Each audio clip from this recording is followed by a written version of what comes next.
नमस्कार शुभ सकाळ जय जगन्नाथ मु संजय न्यूज खबर चैनल आपण मानक स्वागत जनाऊँगी एमतीका प्रतिदिन नुआ नुआ खबर पाइबा चैनल टी सब्सक्राइब करके रखु खबर सुभद्रा योजना प्रबल भिड़ समस्या जो संभव होना आवेदन पंजीकरण राति भी जनसभा केन्द्र में लंबा लाइन विभिन्न ब्लॉक रे लोक हंतसंत दिन राति एक करी महिला माने जनसभा केन्द्र और मो सेवा केन्द्र सम्मुख में अपेक्षा कर निराश हो पड़ुछंती हेले सर्वर समस्या जो आवेदन करने संभव होना फल अनेक ग्राम लोके दिन सारा जगी जगी निराश हो फेरिया पर एवं राति भी उजागर रही जनसभा केन्द्र आगे अपेक्षा कर रही सबुठारु बड़ घटना है सरकार जनहितकारी योजना एवं लोकंकर पंजीकरण में नाई नथिबा असुविधा सृष्टि करुवा बेले सर्वर समस्या दूर करने साधारण रे दाबी करिसेंती।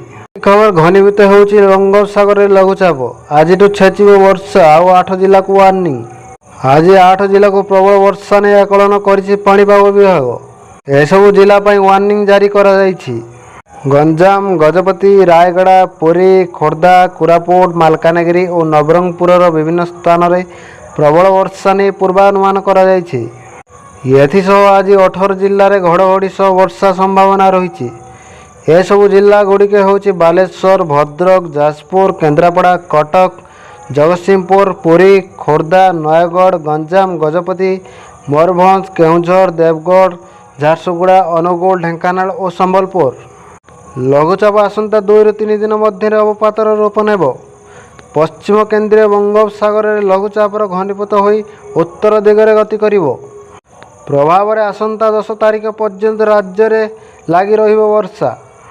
खबर सस्ता है सुनार दर आज सामान्य ह्रास घटी गतकाली अपेक्षा आज सुना दर में सामान्य ह्रास घटी आज भुवनेश्वर में 24 कैरेट सुनार दर 72,870 टंका रही बेले 22 कैरेट सुनार दर 10 ग्राम पिछा 66,800 टंका रही सेहीपरि कटक रे 24 कैरेट सुनार दर 66,680 टंका रही बेले 22 कैरेट सुनार दर 53,760 टंका रही केवल सुना नुहे रूपा दर में सामान्य ह्रास घटी 8 ग्राम रूपा दर 747 टंका रही बेले 100 ग्राम पिछा 9,340 टंका रही। परवर्ती खबर नुआखाई राज्य में 9 तारिख रे बंद रहिबो बैंक नुआखाई उपलक्षे आसंता 9 तारिख रे राज्य में बंद रहिबो समस्त बैंक यास अन्यान्य बैंकिंग संस्था मध्य बंद रहिबो।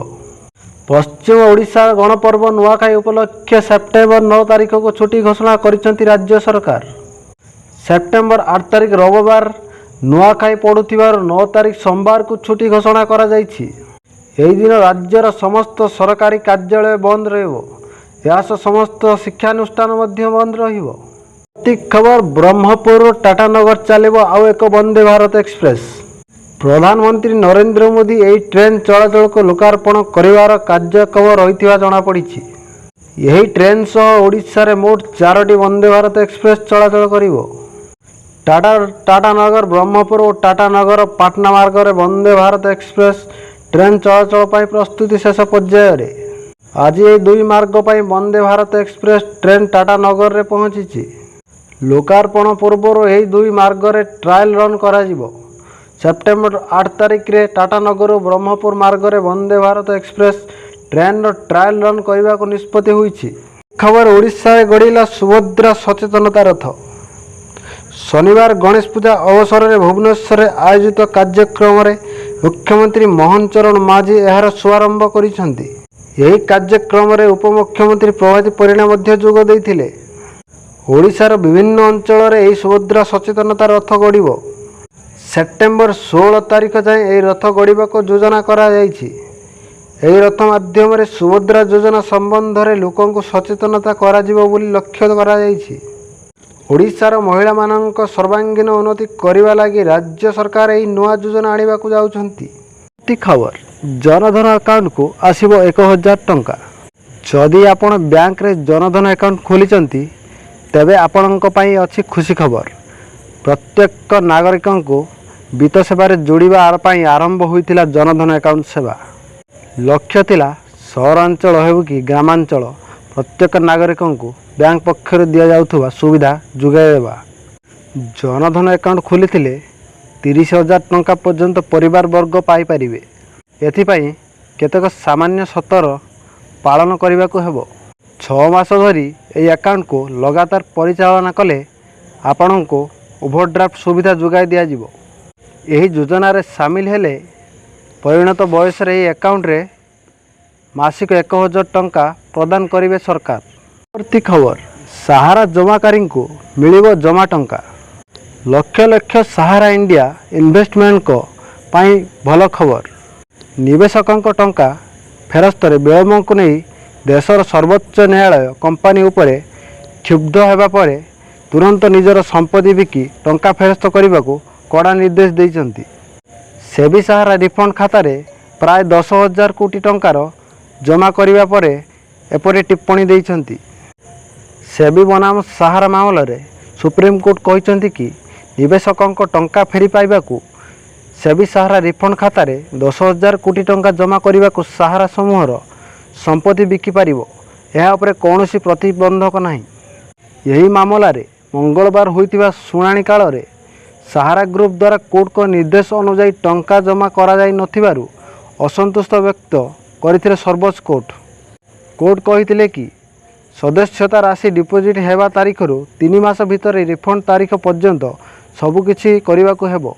खबर गरीब लोकों जीवन में उन्नति आनिबा पई सरकार अनेक पदक्षेप नेउछंती।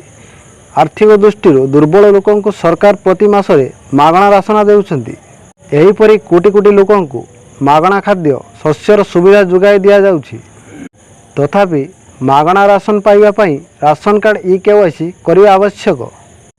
सहजरे पाई पारिबे मागणा राशन। तबे मागणा राशन को छाड़ी आपण सहजरे लोन मध्य ई कार्ड रे उठाई पारिबे। एपरी परिस्थिति रे जदि आपण एपर्यंत आपणकर राशन कार्ड केवाईसी करि नाहंती तेबे यथाशीघ्र यह संपूर्ण करंतु। जदि 30 सेप्टेम्बर सुधा राशन कार्ड रो केवाईसी समाप्त न हुए तेबे मागणा राशन सुविधा बंद होई जिवो। खबर भुवनेश्वर में गणेश पूजा विसर्जन पई बीएमसी जारी कला गाइडलाइन। भुवनेश्वर में गणेश पूजा विसर्जन पई बीएमसी जारी कला गाइडलाइन। इको फ्रेंडली भावे विसर्जन पई नियमावली जारी। गणेश मूर्ति विसर्जन पई राजधानी रे 2टी जगह चिन्हट। टंकपाणी ब्रिज और दया नदी कूल रे विसर्जन पई बीएमसी तरफ आयोजन। अन्यपटे बीएमसी मध्य करियो मूर्ति विसर्जन। जो माने चाहे विसर्जन करिपारिबे निकटस्थ बीएमसी कल्याण मंडप रे मूर्ति देहि पारिबे। मूर्ति को आनी ठाकुरंक सम्मानर सह धार्मिक भाव में सम्मान दे गणेश मूर्ति को सठिक उपरे टेबुल उपरे रखिबे। यार तदारख करिवे डेप्यूटी कमिश्नर। गाड़ी माध्यम रे विसर्जन स्थल रे मूर्ति पहुँचाइबा पाई गाड़ी रे व्यवस्था करिवो। राजधानी रे 8टी कल्याण मंडप रे मूर्ति हस्तांतर पाई कल्याण मंडप लिस्ट जारी।